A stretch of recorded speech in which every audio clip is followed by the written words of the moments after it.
Imagine being told your economy is suffering because of fear and hatred towards foreigners. This is exactly what US President Joe Biden suggested about India and Japan.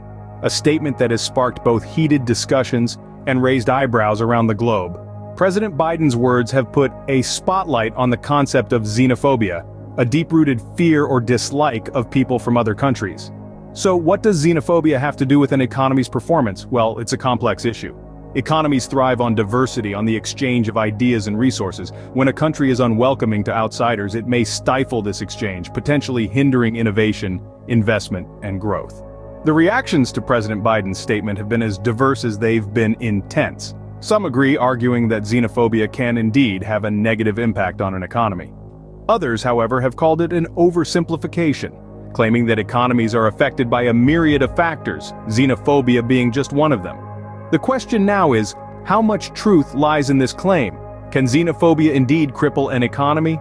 As we delve deeper into this issue, we'll explore the various facets of this provocative statement. Stay tuned as we unravel the threads of this complex narrative. To answer this, one needs to understand what xenophobia is and how it operates. Xenophobia at its core is an irrational fear or hatred of people from other countries. It's a deeply ingrained prejudice that can manifest in various ways, from subtle biases to overt acts of discrimination and violence. Think about it this way. Imagine a society where people are wary of outsiders, where the unfamiliar is met with suspicion, and where diversity is seen as a threat rather than a strength. This is a society where xenophobia has taken root. Now, you might be wondering, how does this affect an economy? Well, in more ways than you'd think. For starters, xenophobia can lead to restrictions on immigration. This is problematic because immigrants often bring unique skills and knowledge to the economies they join, not to mention their contributions to the labor force. Moreover, xenophobia can deter foreign investment. When a country is perceived as unwelcoming or hostile toward foreigners, it can make international companies think twice about setting up shop there. This can lead to lost opportunities for job creation and economic growth. Lastly, xenophobia can hamper international trade. It can lead to protectionist policies that prioritize domestic industries at the expense of global partnerships. While such policies might seem beneficial in the short term, they can stifle innovation, limit competition, and ultimately harm the economy in the long run. Take a moment to consider how these factors, restricted immigration, deterred foreign investment, and hampered international trade, can all contribute to sluggish economic growth. It's a domino effect where one leads to the other, creating a cycle that's hard to break. Therefore, it seems there is a basis for the claim that xenophobia can indeed impact an economy. But does this hold true for India and Japan, as suggested by President Biden? Let's delve into the economic realities of both countries. India, with its bustling population of over 1 billion people, is one of the fastest-growing economies in the world. It's a hub of technological innovation, a major player in the IT sector, and a country brimming with entrepreneurial spirit. Japan, on the other hand, is one of the world's largest economies. Known for its technological prowess, it's a global leader in industries like automobiles and electronics. Despite a declining population, Japan continues to hold its ground as an economic powerhouse. However, like any other country, both India and Japan face their own set of challenges. India grapples with socio-economic disparities, while Japan's aging population poses a demographic challenge. But where does xenophobia fit into this?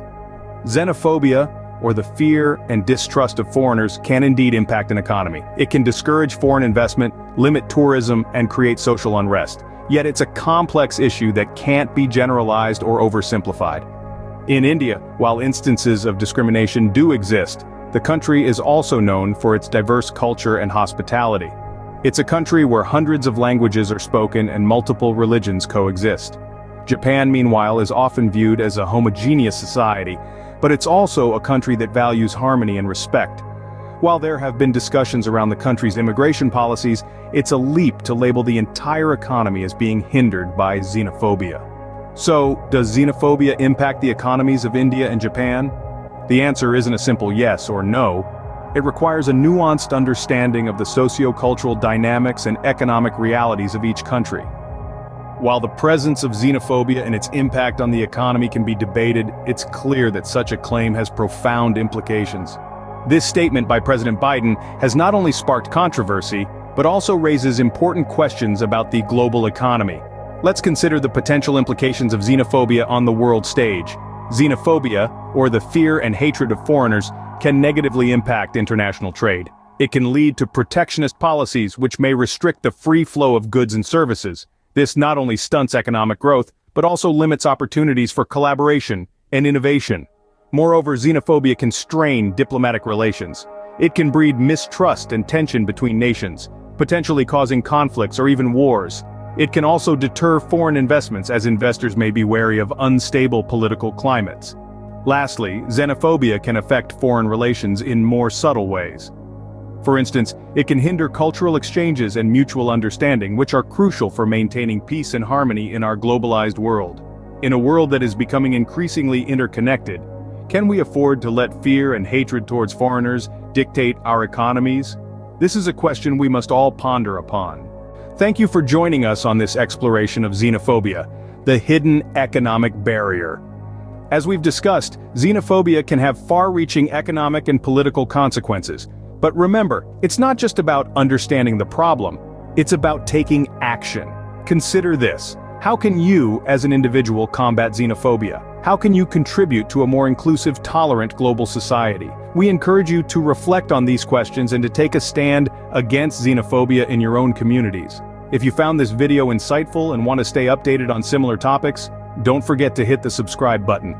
Your support helps us continue to bring you thought-provoking content. Until next time, stay curious, stay informed, and keep striving for a better world.